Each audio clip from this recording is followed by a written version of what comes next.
सेवनम, हमेशा उनके चरणों की पूजा करनी चाहिए। अर्चनम, हमेशा धूप बत्ती दीप दिखाते रहना चाहिए। दास्यम, हमेशा अपने आप को नारायण का दास समझ करके रहना चाहिए। और सख्य मतलब अपने प्रभु को सखा के भाव में हमेशा रखना चाहिए। और आत्मनिवेदनम, कि अपने आप को प्रभु के चरणों में समर्पित कर दो।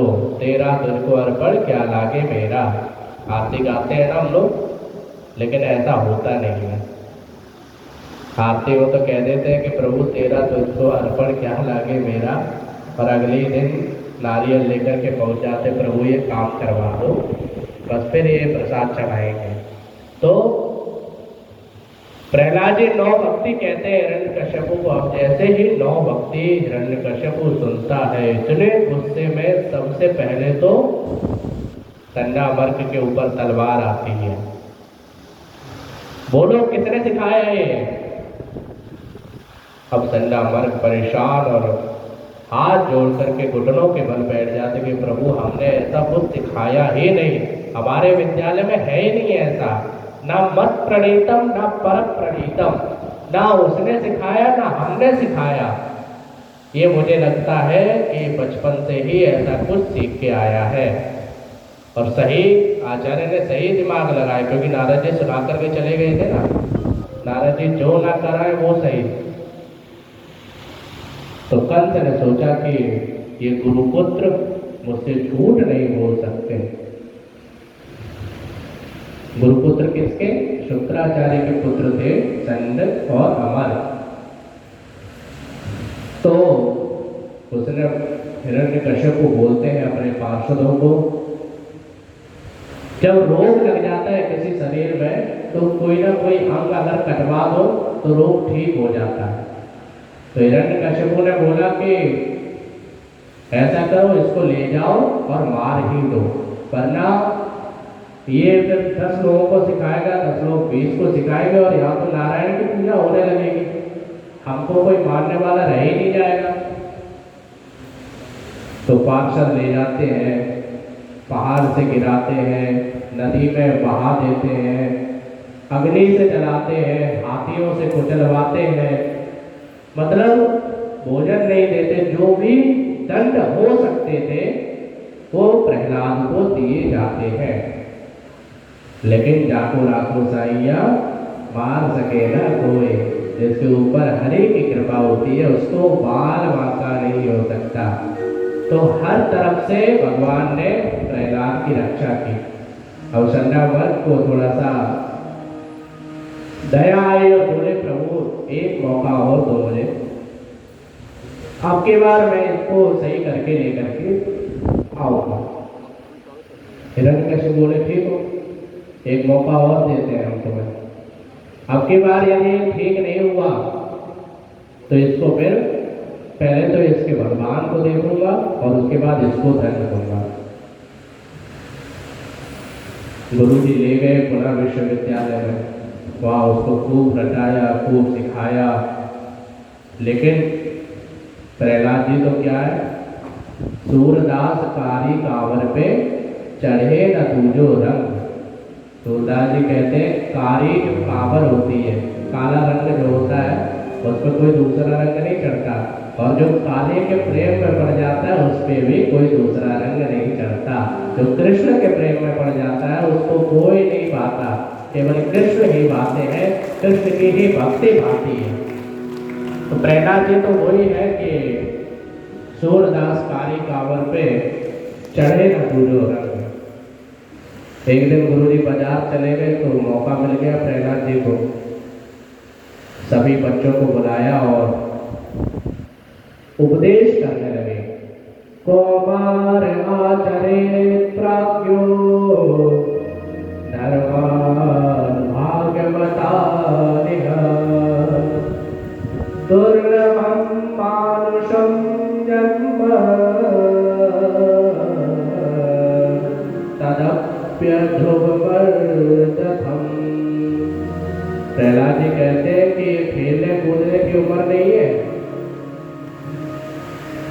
ये भक्ति भक्ति की उम्र है। भगवान को कोई बासी फूल चढ़ाता है क्या? नहीं चढ़ाता।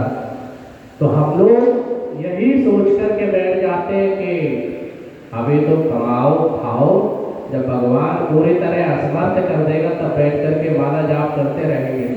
लेकिन सच बताए तो तब भी माला जाप नहीं होती। एक वृंदावन में बाबा जी थे, उनको बोला कि बाबा जी वानप्रस्थ आश्रम हो गया, अब तो बाबा बन जाओ, तब तो वैराग्य नहीं चढ़ता। तो बाबा जी बोले पोता तो आ जाए, बाबा बाबा कहने लगे, तब बाबा बनेंगे तो ज़्यादा अच्छा लगता है। कोई बाबा कहने वाला होना तो चाहिए। पोता आ गया तो फिर बोला कि बाबा जी अब तो बाबा बन जाओ। अरे रुको भैया, अभी बाबा बाबा कहने कहाँ लगा है, कहने लगे तब बनेंगे। बाबा बाबा कहने लगा पोता, तो द्योते का बेटा आ गया, वो कहता है नाना। पोता कहे बाबा। अब इस असमंजस में व्यक्ति जो वैराग्य की दृष्टि बनाई होती है वो भी खत्म हो जाती है। नाना और बाबा में असमंजस पढ़ करके बिल्कुल फिर उसी मोह में फंस जाते हैं। तो प्रहलाद जी कहते हैं कि कौमार आचरित प्राज्ञो धर्मान भागवतानिह, कि तुम्हारा अवस्था में ही भगवान का स्मरण करना चाहिए। यदि जिंदगी 80 वर्ष या 100 वर्ष की तो 25 वर्ष तो पढ़ाई लिखाई में ही चले जाते हैं। तो सुखदेव जी कहते हैं कि कथम प्रियाया अनुकंपिताया संगम रहस्यम रुचिरांश मंत्रान। 25 वर्ष के बाद विवाह हो जाती है तो जो प्रिया जो होती है उन्हीं की नौ नमक खटाई में निकल जाते हैं। 25 वर्ष बच्चे के फीस में नमक लाओ, मिर्च लाओ, ये लाओ, वो लाओ, इसी में व्यक्ति फंस जाता है। उसके बाद पोता और देवता आ जाता है तो उसके बाद फिर कुछ नहीं होता। बच्चे 10-20 वर्ष उसमें दवाइयाँ ही खाते रह जाते हैं। शुगर की दवाई, ब्लड प्रेशर की दवाई, सिर दर्द की दवाई, माइग्रेन की दवाई, मतलब जो जो दवाइयाँ देखी नहीं होती है वो उनको खानी पड़ती है।